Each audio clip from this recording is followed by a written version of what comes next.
25 यानी कि 25 महत्वपूर्ण बहुविकल्पीय प्रश्नों को पढ़ेंगे। स्टूडेंट, ये बहुविकल्पीय प्रश्न आपके बोर्ड एग्जाम के लिए बहुत ही इंपॉर्टेंट है और उन सभी स्टूडेंट्स के लिए इंपॉर्टेंट है जो 12th में है और बोर्ड एग्जाम की तैयारी कर रहे हैं। तो देखिए, वीडियो को लास्ट तक देखते रहिए क्योंकि बहुविकल्पीय प्रश्न इस बार आपके बोर्ड एग्जाम में बहुत ही ज्यादा पूछे जाएंगे और बहुविकल्पीय प्रश्न जो है मैंने इस वीडियो में इंक्लूड किए हैं जो कि बहुत ही इंपॉर्टेंट है। ठीक है, तो बहुत सारे स्टूडेंट्स का कमेंट था कि सर इंपॉर्टेंट क्वेश्चंस लेकर आइए, जैसे बहुविकल्पीय प्रश्न, अति लघु उत्तरीय प्रश्न। तो हम इस वीडियो में बहुविकल्पीय प्रश्नों को पढ़ेंगे। तो सबसे पहले इस वीडियो को लाइक कर दीजिएगा, ठीक है, क्योंकि इसको मैंने बहुत ही मेहनत से लिखा, यानी कि जो भी बहुविकल्पीय प्रश्न मैंने लिखे हैं ये बहुत ही अच्छे से लिखे हैं नोट्स की तरह। मैं आपको पीडीएफ भी प्रोवाइड करवा दूंगा, लेकिन सबसे पहले आपको वीडियो को लाइक कर देना है। देखिए, सबसे पहला क्वेश्चन हमारा होगा फर्स्ट चैप्टर ठोस अवस्था से। क्वेश्चन क्या है कि एक क्रिस्टलीय ठोस में होती है, यानी कि एक क्रिस्टलीय ठोस में कौन सी व्यवस्था पाई जाती है।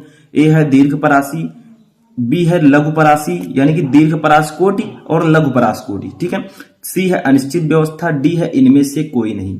तो एक क्रिस्टलीय ठोस में दीर्घ परास व्यवस्था पाई जाती है। ठीक है, ये सब मैं आपको ऑलरेडी चैप्टर में पढ़ा चुका हूं, full chapter in one video भी मैं आपको प्रोवाइड करवा चुका हूं। तो जिन स्टूडेंट्स ने नहीं देखा है वो सर्च कीजिए ठोस अवस्था फुल चैप्टर शुभम लेक्चरर, आपको वीडियो मिल जाएगा। सेकंड क्वेश्चन है प्लास्टिक है, ये क्या है। ए है आयनिक ठोस, बी है धात्विक ठोस, सी है अक्रिस्टलीय ठोस, डी है आणविक ठोस। तो सभी को पता है जो प्लास्टिक है वो आपका अक्रिस्टलीय ठोस है। ठीक है, एमार्फस सॉलिड। नेक्स्ट क्वेश्चन हमारा है निम्न में से क्रिस्टलीय ठोस का उदाहरण है, यानी कि इन चारों में से क्रिस्टलीय ठोस का उदाहरण कौन सा है। ए है NaCl, बी है KCl, सी है Na2SO4 और डी है ये सभी। तो इसका राइट आंसर होगा ऑप्शन नंबर डी, ये सभी। जो आपका NaCl है sodium chloride, KCl potassium chloride, Na2SO4 यानी कि सोडियम सल्फेट, ठीक है, ये जो आपका है ये सभी क्रिस्टलीय ठोस के उदाहरण हैं। ठीक है, तो चारों आपका तीनों राइट है। नेक्स्ट है हमारा निम्नलिखित ठोसों में से किसका गलनांक उच्च होता है, यानी कि ये चार ठोस दिए गए हैं, इन चारों में से सबसे ज्यादा गलनांक किसका होता है। ठीक है, गलनांक क्या होता है, वह पॉइंट जिस पर कोई ठोस गलने लगे वही उसका गलनांक होता है, मेल्टिंग पॉइंट। ए है सहसंयोजी ठोस, बी है छद्म ठोस, सी है आयनिक ठोस, डी है आणविक ठोस। तो इसका राइट आंसर होगा ऑप्शन नंबर सी, आयनिक ठोस। जो आयनिक ठोस होता है इसका गलनांक सबसे उच्च होता है। ठीक है, क्योंकि इसमें बहुत सारे आयन होते हैं और बहुत सारे आयनों से मिलकर ये बनते हैं। नेक्स्ट क्वेश्चन है ग्रेफाइट है, ग्रेफाइट किस प्रकार का ठोस है। ए है आयनिक ठोस, बी है धात्विक ठोस, सी है सहसंयोजक ठोस, डी है आणविक ठोस। तो हीरा तथा ग्रेफाइट जो आपका है वो है सहसंयोजक ठोस। ठीक है, कोवैलेंट सॉलिड। तो ये आपका राइट आंसर होगा ऑप्शन नंबर सी। ठीक है, नेक्स्ट क्वेश्चन है कि क्रिस्टल जालक में से अवयवी कणों के बाहर निकलने पर उत्पन्न दोष कहलाता है। देखिए, मैंने आपको क्रिस्टल दोष पढ़ाया, यानी कि जो ठोसों में दोष पाए जाते हैं। तो बताइए कि क्रिस्टल जालक से अगर कोई अवयवी कण बाहर निकल जाता है तो उसमें कौन सा दोष उत्पन्न होता है। ए है अंतराकाशी दोष, बी है अशुद्धता दोष, सी है रिक्तिका दोष और डी है आरस समीकरण मिति दोष।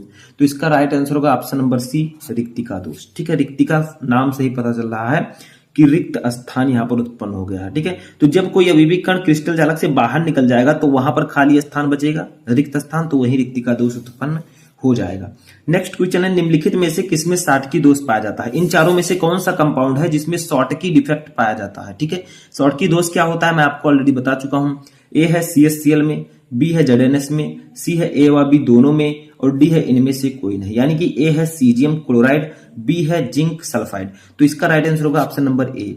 जो CHCl होता है इसमें शॉर्टकी डिफेक्ट पाया जाता है। ठीक है, तो ऑप्शन नंबर ये आपका राइट होगा। नेक्स्ट क्वेश्चन है फ्रैंकल दोष के कारण आयनिक क्रिस्टल का घनत्व, यानी कि अगर किसी ठोस के क्रिस्टल में फ्रैंकल दोष उत्पन्न हो गया है तो उसके कारण जो उस क्रिस्टल का घनत्व है उसमें क्या परिवर्तन होगा। ए है घटता है, बी है बढ़ता है, सी है परिवर्तित होता है, डी है स्थिर रहता है। तो इसका राइट आंसर होगा ऑप्शन नंबर डी, स्थिर रहता है या अपरिवर्तित रहता है। क्यों, क्योंकि फ्रैंकल दोष में क्या होता है, जो अवयवी कण होते हैं वो अपने जालक बिंदु को छोड़कर उसी क्रिस्टल जालक के अंतराकाशीय स्थान में चले जाते हैं, जिससे उस क्रिस्टल के घनत्व में कोई प्रभाव नहीं पड़ता है, क्योंकि वो अवयवी कण बाहर नहीं निकला है, अंतराकाशीय स्थान में आ गया है। इसीलिए वो जो अवयवी कण है उसी क्रिस्टल में रह जाता है और उसके घनत्व में कोई परिवर्तन नहीं होता है। ठीक है, नेक्स्ट क्वेश्चन हमारा है क्रिस्टल के घनत्व को कम करने वाला बिंदु दोष है, यानी कि इसमें से कौन सा दोष है जिसके कारण क्रिस्टल का घनत्व कम हो जाता है। ए है साठ की दोष, बी है फ्रैंकल दोष, सी है ए व बी दोनों, डी है इनमें से कोई नहीं। तो देखिए फ्रैंकल दोष के कारण तो क्रिस्टल का दोष कम नहीं होता। ये आपका राइट आंसर होगा ऑप्शन नंबर ए, साठ की दोष। ठीक है, तो साठ की दोष के कारण क्रिस्टल का घनत्व तो कम हो जाता है। नेक्स्ट क्वेश्चन है, साठ की दोष पाया जाता है किसमें? ए है NaCl में, बी है AgBr में, सी है KBr में, डी है इनमें से सभी। तो इसका राइट आंसर होगा ऑप्शन नंबर डी, इनमें से सभी।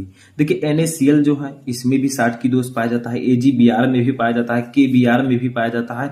तो आपका ऑप्शन नंबर डी सही होगा क्योंकि सभी में पाया जाता है। जो AgBr है इसमें 60 की और फ्रैंकल दोष दोनों पाया जाता है, याद रखिएगा। ठीक है, नेक्स्ट क्वेश्चन हमारा है, क्रिस्टल जालक में ऋणायनों के द्वारा उत्पन्न रिक्त स्थान क्या कहलाते हैं? यानी कि कोई क्रिस्टल जालक है जिसमें ऋणायन उपस्थित है और ऋणायन बाहर निकल जाए, उसके स्थान पर इलेक्ट्रॉन आ जाए, तो उसको हम क्या कहेंगे? उसे हम क्या कहेंगे? ए है G केंद्र, बी है F केंद्र, सी है S केंद्र, डी है E केंद्र। तो उसको हम लोग कहेंगे F केंद्र। आपने पढ़ा होगा F केंद्र जो होता है, जब किसी क्रिस्टल जालक से ऋणायन गायब हो जाते हैं और उसके स्थान पर इलेक्ट्रॉन आ जाते हैं तो वहां पर F केंद्र उत्पन्न हो जाता है। ठीक है, उस स्थान को हम F केंद्र कहते हैं। F केंद्र के कारण जो कलर होता है वो बदल जाता है। ठीक है, समझ में आया? जैसे आप लोग देखते होंगे कभी कभी नमक का कलर पीला हो जाता है, क्यों? क्योंकि उसके अंदर जो है ऋणायनों के स्थान पर, क्रिस्टल जालक के अंदर ऋणायनों के स्थान पर इलेक्ट्रॉन आ गए, जिसके कारण F केंद्र उपस्थित हो गया और F केंद्र के कारण जो यौगिक है वो रंगीन हो जाता है। ठीक है, नेक्स्ट क्वेश्चन देखते हैं। तो देखिए नेक्स्ट क्वेश्चन हमारा है, F केंद्रों की उपस्थिति क्रिस्टल को बना देती है। यानी कि किसी क्रिस्टल में अगर F केंद्र उपस्थित है तो वो किस प्रकार का बना देगी क्रिस्टल को? ए है चालक, बी है रंगहीन, सी है अर्धचालक, डी है रंगीन। तो वो रंगीन बना देती है। अगर किसी क्रिस्टल में F केंद्र उपस्थित है तो वो उस यौगिक को रंगीन बना देगा। ठीक है, नेक्स्ट क्वेश्चन देखते हैं, ZnO के क्रिस्टल जालक को गर्म करने पर किस प्रकार का दोष उत्पन्न होता है? यानी कि जिंक ऑक्साइड जो होता है ZnO, इसके अगर क्रिस्टल जालक को हम गर्म करें, ZnO को गर्म करें तो क्रिस्टल जालक में किस प्रकार का दोष उत्पन्न होता है? ए है बिंदु दोष, बी है रेखीय दोष, सी है रिक्तिका दोष, डी है अंतराकाशी दोष। तो इसका राइट आंसर होगा अंतराकाशी दोष। ठीक है, अगर हम ZnO के क्रिस्टल जालक को गर्म करेंगे तो अंतराकाशी दोष उत्पन्न हो जाएगा, यानी कि उसमें से अवयवी कण निकलकर अंतराकाशी स्थान में चले जाएंगे। नेक्स्ट क्वेश्चन देखिए, Be2+ होता है, यानी कि जो Be2+ आयन होता है ये किस प्रकार व्यवहार करता है? ए है अनुचुंबकीय की तरह, बी है फेरी चुंबकीय, सी है प्रतिचुंबकीय, डी है इनमें से कोई नहीं। तो इसका राइट आंसर होगा ऑप्शन नंबर सी, प्रतिचुंबकीय। Be2+ एक प्रतिचुंबकीय की तरह व्यवहार करता है। नेक्स्ट क्वेश्चन है, अतिचालकता प्रक्रम की खोज किसने की थी? यानी कि जो अतिचालकता होती है उसकी खोज किसने की? ए है आइंस्टीन, बी है सोडी, डी है, सी है हुंड, डी है कैमरलिंग-ओस। तो इसका राइट आंसर होगा ऑप्शन नंबर डी, कैमरलिंग-ओस ने अतिचालकता प्रक्रम की खोज की थी। ठीक है, तो आपका ऑप्शन नंबर डी राइट होगा। नेक्स्ट क्वेश्चन है, विलयन होता है, विलयन क्या होता है? दो या दो से अधिक समांगी मिश्रण को, दो या दो से अधिक पदार्थों के समांगी मिश्रण को हम क्या कहते हैं? विलयन कहते हैं। तो ए ऑप्शन है समांगी मिश्रण, बी है विसमांगी मिश्रण, सी है संगत मिश्रण, डी है असंगत मिश्रण। तो इसका राइट आंसर होगा ऑप्शन नंबर ए, समांगी मिश्रण। जो विलयन होता है वो दो या दो से अधिक पदार्थों का समांगी मिश्रण होता है। ठीक है, नेक्स्ट क्वेश्चन हमारा है, विलयन का वह घटक जिसकी मात्रा कम होती है क्या कहलाता है? यानी कि मैंने आपको एक चीज बताया था, ये याद रखिएगा आप लोग। ठीक है, विलयन कितने चीजों से मिलकर बना होता है? विलयन इक्वल टू दो चीजों से मिलकर बनता है, एक विलेय होता है और एक विलायक होता है। ठीक है, एक विलेय एक विलायक, एक सॉल्वेंट एक सॉल्यूट। ठीक है, तो देखिए मैंने आपको बताया था कि विलयन में जिसकी मात्रा कम हो उसे हम विलेय कहेंगे, जिसकी मात्रा अधिक हो उसे हम विलायक कहेंगे। तो वही यहां पर पूछा जा रहा है कि विलयन का वह घटक जिसकी मात्रा कम होती है क्या कहलाता है? ए है विलायक, बी है विलेय, सी है विलयन, डी है ये सभी, तो वो विलेय कहलाता है। ठीक है, क्योंकि विलयन में विलेय की मात्रा कम होती है तभी वो विलयन बनता है। मान लीजिए आप शरबत बना रहे हैं, शरबत आपका विलयन होगा। अब जब आप चीनी को कम डालेंगे और पानी को ज्यादा डालेंगे तभी तो वो शरबत बनेगा। ठीक है, तो वो आपका चीनी विलेय होगा और पानी विलायक होगा, क्योंकि चीनी की मात्रा कम है तो वो विलेय होगा। ठीक है, नेक्स्ट क्वेश्चन देखते हैं। देखिए नेक्स्ट क्वेश्चन हमारा है कि वायु में जलवाष्प का मिश्रण किस प्रकार का विलयन है? ठीक है, यानी कि वायु में जलवाष्प का मिश्रण हो तो वो किस प्रकार का विलयन होगा? ए है ठोस विलयन, बी है द्रव विलयन, सी है गैस विलयन और डी है इनमें से कोई नहीं। तो देखिए गैसीय विलयन सही आंसर होगा। देखिए वायु भी एक गैस है, जलवाष्प जो है वो भी गैस की तरह व्यवहार करता है, तो ये दोनों जब आपस में मिश्रित होंगे तो गैसीय विलयन तो बनेगा। तो ये सिंपल सा क्वेश्चन था और सिंपल सा आंसर। ठीक है, नेक्स्ट क्वेश्चन है 19 नंबर, निम्नलिखित में से किस गैस की विलयता द्रव विलायक में अधिक होती है? यानी कि इनमें से कौन सी गैस है जिसकी विलेयता विलायक में अधिक होती है, जो विलायक में ज्यादा घुलता है। ए है O2, बी है Cl2, सी है N2 और डी है HCl। तो इसका राइट आंसर होगा option number D, HCl। HCl जो है वो द्रव विलायक में बहुत जल्दी घुलता है, यानी कि HCl की विलेयता द्रव विलायक में अधिक होती है। ठीक है, इन चारों में से। नेक्स्ट क्वेश्चन है, ताप में वृद्धि करने पर हीलियम गैस की जल में विलेयता पर क्या प्रभाव पड़ेगा। यानी कि अगर हीलियम गैस आपने लिया है और ताप में आप वृद्धि कर रहे हैं तो वो जल में किस प्रकार से विलय होगा। जैसे जल ले लिया आपने, हीलियम गैस ले लिया, दोनों को मिक्स किया, अब आप ताप बढ़ाते जा रहे हैं तो जो हीलियम है वो जल में किस प्रकार घुलेगा, विलेयता उसकी घटेगी कि बढ़ेगी, या फिर विलेयता परिवर्तित रहेगी, यानी में से कोई नहीं।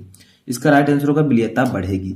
यानी कि अगर आप पानी और हीलियम गैस को लेकर गर्म करें तो जो हीलियम है वो जल में ज्यादा विलय होगा, तो वो विलेयता बढ़ेगी। ठीक है, नेक्स्ट क्वेश्चन है, हेनरी के नियमानुसार क्या होता है सूत्र। ए ऑप्शन है m अनुक्रमानुपाती P, बी है m अनुक्रमानुपाती X विलेय, यानी कि विलेय का मोल प्रभाज, सी है m अनुक्रमानुपाती 1/P और डी है m व्युत्क्रमानुपाती 1/X विलेय। X विलेय का मतलब होता है विलेय का मोल प्रभाज। ठीक है, मोल प्रभाज को हम X से डिनोट करते हैं और विलेय लिखा है तो विलेय का मोल प्रभाज होगा। तो ये आपका राइट आंसर होगा ऑप्शन नंबर ए। चूंकि स्थिर ताप पर किसी गैस की द्रव में विलेयता जो m होती है वो उस गैस के दाब पर निर्भर करती है, ये हेनरी का नियम है। तो m अनुक्रमानुपाती P होता है। ठीक है, जब हम लगाएंगे तो m बराबर Kp हो जाएगा। ठीक है, जहां K है हेनरी स्थिरांक या हेनरी नियतांक। नेक्स्ट है, गोताखोरों द्वारा श्वसन के लिए प्रयुक्त किए जाने वाला गैस सिलेंडर में किस प्रकार का गैस मिलाया जाता है। यानी कि जो गोताखोर है पानी में जाते हैं, ठीक है, उनके श्वसन के लिए हम गैस सिलेंडर में किस गैस को मिलाते हैं ताकि और अच्छा रहे। ए है जीनॉन, बी है आर्गन, सी है Kr और डी है हीलियम। तो इसका राइट आंसर होगा ऑप्शन नंबर डी, हीलियम। ठीक है, तो गोताखोरों द्वारा श्वसन के लिए प्रयुक्त किए जाने वाले गैस सिलेंडर में हम हीलियम गैस को मिलाते हैं। ठीक है, तो ये हीलियम आपका राइट आंसर होगा। नेक्स्ट क्वेश्चन देखते हैं। नेक्स्ट क्वेश्चन हमारा है कि आसुत या शुद्ध जल की मोलरता कितनी होती है, यानी कि शुद्ध जल की मोलैरिटी कितनी होती है। ए है 55.56, बी है 18, सी है 49.87, डी है 81। तो शुद्ध जल की मोलरता होती है 55.56। ये मैं आपको पहले भी बता चुका हूं। नेक्स्ट क्वेश्चन हमारा है कि निम्नांकित में से कौन सा अणुसंख्य गुणधर्म है, यानी कि इन चारों में से कौन अणुसंख्य गुणधर्म है। ए है पृष्ठ तनाव, बी है श्यानता, सी है परासरण दाब और डी है प्रकाशिक सक्रियता। तो इसका राइट आंसर होगा ऑप्शन नंबर सी, परासरण दाब।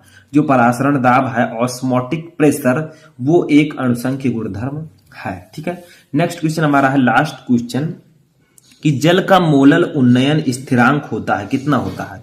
ए है 1.86 केल्विन मोललता इनवर्स, बी है 526 केल्विन मोललता इनवर्स, सी है 55.5 केल्विन मोललता, डी है 0.52 केल्विन मोललता इनवर्स।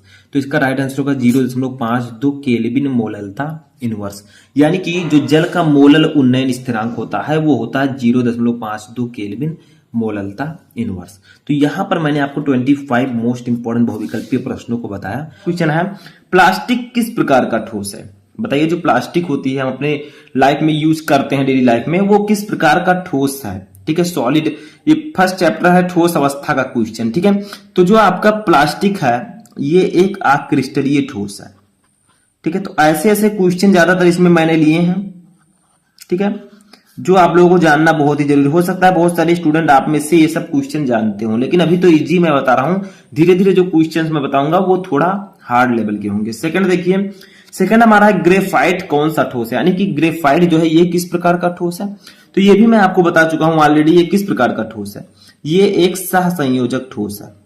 ठीक है, सहसंयोजक ठोस। ठीक है, आप लोग कमेंट बॉक्स में बताइएगा कि इनमें से कितने क्वेश्चन आपको पता थे। देखिए, सहसंयोजक ठोस होते कौन है, तो मैं आपको ऑलरेडी बता चुका हूं कि ग्रेफाइट में जो होता है अत्यंत प्रबल और सहसंयोजक आबंध पाए जाते हैं। जिन ठोसों में सहसंयोजक आबंध पाए जाते हैं मेनली उसे हम सहसंयोजक ठोस कहते हैं। ठीक है, हीरा और ग्रेफाइट इसके उदाहरण है। ग्रेफाइट मैंने यहां पर पूछा था। थर्ड क्वेश्चन देखिए, थर्ड क्वेश्चन हमारा है किस प्रकार के ठोस विद्युत चालक, आधात वर्धनीय और तन्य होते हैं। यानी कि ऐसे कौन से ठोस होते हैं जो विद्युत के चालक होते हैं। चालक का मतलब जिनमें धारा का प्रवाह आसानी से होता है। ठीक है, तो विद्युत चालक होते हैं, आधात वर्धनीय और तन्य होते हैं। ऐसे कौन से चालक हैं, तो देखिए वो किस प्रकार के चालक होते हैं, वो होते हैं, कौन से ठोस होते हैं, वो होते हैं धात्विक ठोस। कौन से ठोस? धात्विक ठोस, ठीक है। यानी कि मेटालिक सॉलिड्स जो होते हैं ये विद्युत के चालक, आधात वर्धनीय और तन्य होते हैं, ठीक है। तो ये वाला ऑप्शन आपका सही होगा। समझ में आया? कौन से ठोस? धात्विक ठोस। नेक्स्ट क्वेश्चन देखिए, फोर्थ क्वेश्चन हमारा है, एक क्रिस्टलीय ठोस में कौन सी व्यवस्था पाई जाती है? यानी कि जो क्रिस्टलीय ठोस होता है इसमें जो अवयवी कण होते हैं वो किस व्यवस्था में रहते हैं, कौन सी व्यवस्था इनमें पाई जाती है? तो मैं आपको बता चुका हूं, जो एक क्रिस्टलीय ठोस होता है इसमें दीर्घ परासकोट पाई जाती है, ठीक है, दीर्घ परासकोटि, ठीक है। वीडियो हेल्पफुल लगे तो वीडियो को लाइक करते हुए चलिएगा, कमेंट बॉक्स में बताइएगा कि कितने क्वेश्चन आपको पता थे। तो जो क्रिस्टलीय ठोस होता है उसमें दीर्घ परासकोटि व्यवस्था पाई जाती है, यानी कि उनके अवयवी कण दीर्घ परासी व्यवस्था में उपस्थित होते हैं। वही अक्रिस्टलीय ठोस की बात की जाए तो वहां पर दीर्घ के स्थान पर लघु परासकोटि, ठीक है। तो इतना आप लोग याद रखिएगा। नेक्स्ट क्वेश्चन देखते हैं। तो देखिए हमारा नेक्स्ट क्वेश्चन है, हाइड्रोजन आबंधित आणविक ठोसों के कोई दो उदाहरण लिखिए। यानी कि जो हाइड्रोजन आबंधित आणविक ठोस होते हैं उनके आपको दो उदाहरण लिखने हैं, ठीक है। जो हाइड्रोजन आबंधित, देखिए आणविक ठोस को मैंने आपको बताया था कि कई प्रकार में बांटा गया है, उसी का जो आणविक ठोस का ये एक प्रकार है हाइड्रोजन आबंधित आणविक ठोस। तो इसका एक होता है बर्फ, ठीक है, बर्फ जिसको हम H2O से भी डिनोट करते हैं, यानी कि H2O का जो सॉलिड होता है, सॉलिड स्टेट, ठीक है, उसे हम बर्फ कहते हैं। जैसे आप पानी को ज्यादा ठंडा कर दें, ठीक है, उसे ठोस अवस्था के रूप में, ठोस के रूप में कर दें तो वो क्या बन जाएगा? वो बर्फ बन जाएगा। तो इसका जो एक उदाहरण है बर्फ है, ठीक है। उसके बाद में एक अमोनिया NH3 जो भी ठोस अवस्था में हो, सॉलिड में, तो ये दोनों जो है हाइड्रोजन आबंधित आणविक ठोस के उदाहरण है, यानी कि इसमें हाइड्रोजन बंध पाया जाता है, ठीक है। तो H2O एंड NH3, ठीक है, दोनों सॉलिड अवस्था में होने चाहिए, यानी कि ठोस अवस्था में दोनों होने चाहिए। अब हम लोग देखेंगे अपना नेक्स्ट क्वेश्चन, ठीक है। तो देखिए छठवां क्वेश्चन हमारा यहां पर है, क्रिस्टल जालक में ऋण आयनों के द्वारा उत्पन्न रिक्त स्थान जिसमें इलेक्ट्रॉन भरे हों उसे हम क्या कहते हैं? यानी कि क्रिस्टल जालक में जब कोई ऋणायन अपने स्थान से लुप्त हो जाता है तो उसके स्थान पर इलेक्ट्रॉन आकर बैठ जाता है, ठीक है। तो वहां पर रिक्त स्थान हो जाएगा और इलेक्ट्रॉन आकर बैठ जाएगा, तो उस स्थान को हम क्या कहेंगे? तो मैं आपको भाई कई बार बार बता रहा हूं कि उसे हम लोग F केंद्र कहते हैं, ठीक है। और F केंद्र अगर आपके क्रिस्टल में आ गया तो क्या होगा? आपका क्रिस्टल रंगीन होने लगेगा। जैसे आप लोग कहीं कहीं देखते होंगे जो नमक होता है NaCl, ठीक है, ये जो नमक होता है ये कभी कभी व्हाइट के स्थान पर पीला दिखाई देता है। तो क्यों? क्योंकि उसके अंदर जो ऋणायन है, ठीक है, उनके स्थान पर क्या हुआ है? आपका इलेक्ट्रॉन आकर बैठ गया है और F केंद्र उपस्थित हो गया, जिससे सफेद से वो पीला पड़ गया, ठीक है। तो F केंद्र होता है अगर क्रिस्टल जालक में ऋणायनों के द्वारा उत्पन्न, यानी कि ऋणायन चले जाते हैं, वहां पर जो रिक्त स्थान उत्पन्न हुआ उसमें अगर इलेक्ट्रॉन आ जाए तो उसे हम F केंद्र कहते हैं। नेक्स्ट क्वेश्चन देखिए। नेक्स्ट क्वेश्चन है, ZnO के क्रिस्टल जालक को गर्म करने पर किस प्रकार का दोष उत्पन्न होता है? यानी कि अगर आप जिंक ऑक्साइड ZnO के क्रिस्टल जालक को गर्म करते हैं तो उस क्रिस्टल जालक में कौन सा दोष उत्पन्न होगा, ठीक है। तो इसका राइट आंसर होगा ऑप्शन नंबर अंतराकाशी, ठीक है, अंतराकाशी दोष, ठीक है, अंतराकाशी दोष। यानी कि अगर आप ZnO को क्रिस्टल को गर्म करते हैं तो उसमें अंतराकाशी दोष उत्पन्न हो जाएगा। तो ये वाला आंसर आपका सही होगा। नेक्स्ट क्वेश्चन देखते हैं, विलयन का वह घटक जिसकी मात्रा, ठीक है, यानी कि विलयन का वह घटक जिसकी मात्रा कम होती है क्या कहलाता है? यानी कि मैंने आपको बताया कि विलयन जो है दो चीजों से मिलकर बनता है, ठीक है। थोड़ा डीपली हम लोग यहां पर समझ लेते हैं, और मैं पहले भी मैं बता चुका हूं, बहुत सारे बच्चों को पता भी होगा, ठीक है। देखिए विलयन इक्वल टू विलेय प्लस विलायक, ठीक है, विलेय प्लस विलायक, ठीक है। विलयन जो है वो विलेय और विलायक से मिलकर बना होता है। अब बताइए कि विलयन का वह घटक जिसकी मात्रा विलयन में कम हो वो क्या कहलाता है? तो वो कहलाता है विलेय। तो इसका सही आंसर होगा आपका विलेय, ठीक है, विलेय कहलाता है। अगर जिसकी मात्रा विलयन में कम होगी वो विलेय कहलाएगा, जिसकी मात्रा ज्यादा होगी वो विलायक कहलाएगा। जैसे आप चीनी ले लें और पानी ले लें, तो अगर आप चीनी ज्यादा लेंगे तो विलयन नहीं बनेगा, चीनी ज्यादा पानी कम, तो कहां वो चीनी जो है पानी को सोख जाएगा। अगर आप पानी को ज्यादा लेते हैं विलायक को और चीनी कम लेते हैं तो आपका शरबत बन जाएगा, ठीक है, उसका जो सांद्रता है वो कम रहेगी। तो यही जो है विलेय जो होता है इसकी मात्रा विलयन में कम होती है। नेक्स्ट क्वेश्चन देखते हैं, नेक्स्ट क्वेश्चन देखिए, गोताखोरों द्वारा श्वसन के लिए प्रयुक्त किए जाने वाले गैस सिलेंडर में किस गैस को मिलाया जाता है? यानी कि जो गोताखोर होते हैं पानी में जाते हैं, ठीक है, तो पानी में क्या होता है, श्वसन लेने के लिए गोताखोरों द्वारा श्वसन के लिए प्रयुक्त किए जाने वाले गैस सिलेंडर में कौन सा गैस मिलाया जाता है? ठीक है, ताकि उन्हें सांस लेने में कठिनाई ना हो। तो ये है हीलियम। ठीक है, मैं आपको ऑलरेडी बता भी चुका हूं, हीलियम जो है जिसे हम लोग डिनोट करते हैं HE से, HE से, इसी गैस को मिलाया जाता है जब गोताखोर द्वारा श्वसन के लिए प्रयुक्त किए जाने वाले गैस सिलेंडर में हीलियम गैस मिलाया जाता है। ठीक है, 10 नंबर क्वेश्चन देखिए, आदर्श विलयन का कोई एक उदाहरण दीजिए। ठीक है, तो आदर्श विलयन क्या होते हैं? वे विलयन जो समान ताप और दाब पर जो राउल्ट के नियम का पालन करते हैं उन्हें हम आदर्श विलयन कहते हैं। तो आदर्श विलयन का आपको क्या करना है? उदाहरण देना है। तो यहां पर आदर्श विलयन का उदाहरण एक है मेथेनॉल, मेथेनॉल, ठीक है, और plus ethanol, methanol plus ethanol, ये दोनों मिलकर एक आदर्श विलयन का निर्माण करते हैं। मेथेनॉल का फार्मूला बताइए, CH3OH, एथेनॉल का फार्मूला क्या होगा? C2H5OH, ठीक है, और ये सब यही जो है आदर्श विलयन का उदाहरण है। ठीक है, तो आदर्श विलयन का उदाहरण क्या है? Methanol plus ethanol. तो आप कह सकते हैं मेथेनॉल तथा एथेनॉल आदर्श विलयन बनाते हैं क्योंकि इन दोनों की संरचना समान है। ठीक है, इनकी संरचना जो है वो लगभग समान होती है। नेक्स्ट क्वेश्चन देखते हैं, 11 नंबर, ऐसे विलयन जिनके परासरण दाब समान ताप पर समान हो वो क्या कहलाते हैं? तो ये तो मैं आपको ऑलरेडी बता चुका हूं। देखिए, ऐसे विलयन जिनके परासरण दाब समान ताप पर समान होते हैं वो कहलाते हैं समपरासारी विलयन, समपरासारी विलयन। ठीक है, तो वो कहलाते हैं समपरासारी विलयन। तो ये याद रखिएगा, बहुत इंपॉर्टेंट है। नेक्स्ट क्वेश्चन है हमारा, विशिष्ट चालकता का मात्रक लिखिए। अब ये क्वेश्चन आपका इंपॉर्टेंट है। ठीक है, यानी कि विशिष्ट चालकता का मात्रक क्या होता है? तो इसका मात्रक देख लीजिए आप लोग, सेंटीमीटर इनवर्स और ohm inverse, ohm inverse.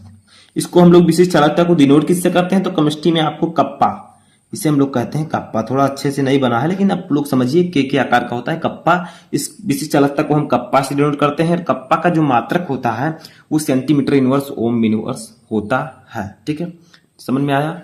Next question हमारा है 13 नंबर, तुल्यांकी चालकता का मात्रक क्या होगा? ठीक है, यानी कि जो तुल्यांकी चालकता होती है उसका मात्रक क्या होता है? तो उसका मात्रक इस प्रकार से होता है, ohm inverse, ohm inverse centimetre square, ohm inverse centimetre square, ये होता है तुल्यांकी चालकता का मात्रक। ओम इनवर्स सेंटीमीटर स्क्वायर और भी अभी थोड़ा सा है तुल्यांक इनवर्स। ठीक है, तुल्यांकी इनवर्स, तो ये होता है आपका तुल्यांकी चालकता का मात्रक। क्या होता है? ओम इनवर्स सेंटीमीटर स्क्वायर तुल्यांक इनवर्स। ठीक है, तो ये आपका तुल्यांकी चालकता का मात्रक होता है, ये आपको सिर्फ याद रखना है। ठीक है, नेक्स्ट क्वेश्चन देखते हैं। नेक्स्ट क्वेश्चन है, अभिकारकों की सांद्रता में वृद्धि करने पर अभिक्रिया के वेग पर क्या प्रभाव पड़ता है? यानी कि अगर हम अभिकारक की सांद्रता में, चौथे चैप्टर का है रासायनिक बलगतिकी का, अगर हम अभिकारक की सांद्रता में वृद्धि करें, ठीक है, तो अभिक्रिया के वेग पर क्या प्रभाव पड़ेगा? तो ये आप लोग याद रखिएगा कि वेग बढ़ जाता है। ठीक है, वेग बढ़ जाता है। ठीक है, यानी कि अगर हम अभिकारकों की सांद्रता में वृद्धि करते हैं तो अभिक्रिया का वेग जो है वो बढ़ जाएगा। ठीक है, याद रखिएगा। नेक्स्ट क्वेश्चन है, शून्य कोटि की अभिक्रिया के लिए वेग स्थिरांक का मात्रक लिखिए। तो ये तो मैं आपको ऑलरेडी बता भी चुका हूं और ये इंपॉर्टेंट भी है। ठीक है, शून्य कोटि की अभिक्रिया के लिए वेग स्थिरांक का मात्रक होता है मोल लीटर इनवर्स और सेकेंड इनवर्स, सेकेंड इनवर्स। तो शून्य कोटि की अभिक्रिया के लिए वेग स्थिरांक का मात्रक mole litre inverse second inverse होता है। ठीक है, नेक्स्ट क्वेश्चन देखते हैं हम 16 नंबर। ये भी इंपॉर्टेंट क्वेश्चन है कि प्रथम कोटि की अभिक्रिया, ठीक है, के लिए वेग स्थिरांक तथा अर्धायु काल में संबंध लिखिए। जो प्रथम कोटि की अभिक्रिया होती है इसके लिए आपको वेग स्थिरांक और अर्धायु काल में संबंध लिखना है।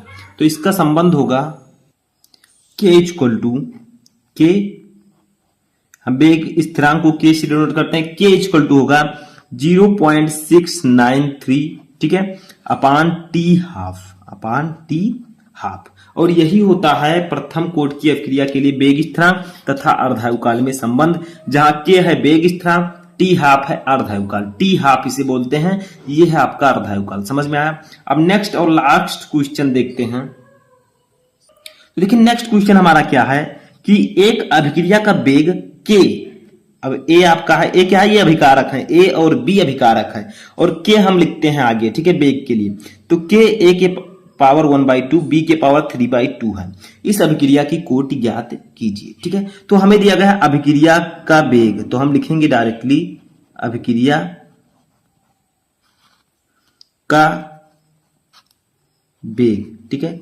अभिक्रिया का बेग हमें कितना दिया गया है, तो पहले उसको डिनोट करते हैं। हमें दिया गया है के ए के पावर 1/2, ठीक है, और बी के पावर 3/2, ठीक है। तो जो अभिक्रिया की कोटि होती है वो अभिकारक की सांद्रता, अभिकारक के घातों के योग के बराबर होती है। तो ये वाला जो अभिकारक है इसके घात क्या लगा है 1/2, इसके पावर 1/2 है, बी के पावर 3/2 है। तो इन्हीं दोनों को जोड़ देंगे, आपकी अभिक्रिया की कोटि आ जाएगी, ठीक है। तो आप लिख सकते हैं, मान लीजिए, तो देखिए अब हम यहां पर लिख सकते हैं अभिक्रिया की कुल कोटि, ठीक है, अभिक्रिया की कुल कोटि, कुल कोटि, चूंकि बेग हमारा कितना है, अभिक्रिया का बेग है के ए के पावर 1/2, 3 के पावर 1/2। तो जो अभिकारक है, देखिए यहां पर ए और बी अभिकारक हैं। अब अभिकारक के सांद्रता के घात, जो घात का योग होता है उसी को हम कहते हैं अभिक्रिया की कोटि। तो ए के पावर जो घात है या पावर है वो 1/2 है, बी के पावर 3/2 है, तो दोनों के हम घातों को जोड़ देंगे। तो 1/2 प्लस 3/2, ठीक है। अब इन्हीं को हमने जोड़ दिया, अब सॉल्व कर लीजिए, आपका अभिक्रिया आ जाएगी। तो यहां पर ये हो जाएगा 2, नीचे 2 बराबर है तो ऊपर 1 + 3 जुड़ जाएगा, यानी कि ये फाइनली आ जाएगा 4/2। इसको कट करेंगे तो आपका कितना आ जाएगा, आपका ये आ जाएगा 2, ठीक है। सॉरी, नीले पेन से लिख दीजिए 2, ठीक है। तो आपकी जो अभिक्रिया की कुल कोटि आई, अभिक्रिया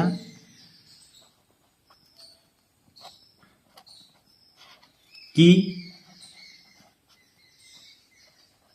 कुल कोटि, ठीक है, कुल कोटि वो कितनी आई, 2 आई। तो आप लोग क्या कह सकते हैं, ये कौन सी अभिक्रिया है, तो ये द्वितीय कोटि की अभिक्रिया है। तो आप लिख सकते हैं अर्थात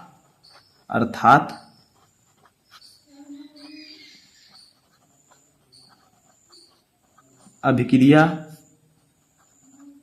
द्वितीय कोटि की है, ठीक है, द्वितीय कोटि की है, ठीक है। तो यहां पर क्या हुआ है, जो अभिक्रिया की कुल कोटि आई, इनके घातों का जो योग आया वो 2 आया, तो ये द्वितीय कोटि की हो गई। अगर 1 आता तो प्रथम कोटि की होगी, अगर 3 आता तो तृतीय कोटि की होती, ठीक है। जितना आएगा उतने कोटि की अभिक्रिया होगी। तो 2 आया है तो अर्थात अभिक्रिया द्वितीय कोटि की है, ठीक।